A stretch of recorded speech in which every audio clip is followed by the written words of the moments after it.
Hello everyone, welcome back to my channel, Do It With Us. Have you ever lost all your WhatsApp chats after changing your phone or deleting the app? Don't worry, today I'll show you how to back up and restore all your WhatsApp messages in just a few simple steps. Let's get started. To back up your WhatsApp chats, open WhatsApp and tap on the three dots at the top right corner. Go to Settings, then Chats, and scroll down to Chat Backup. Now, first select the Google account where you want your WhatsApp messages to be saved. Under Backup Frequency, choose how often you want your chats to be backed up, daily, weekly, or monthly. If you also want to back up your videos, make sure to turn on that option too.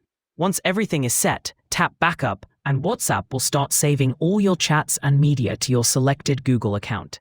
Now, if time comes when you have to recover your chats on new phone or after reinstalling the app, in App Setup menu, WhatsApp by default asks you if you want to back up your chats, so back up from there, and that's it. Don't forget to like, comment, and subscribe.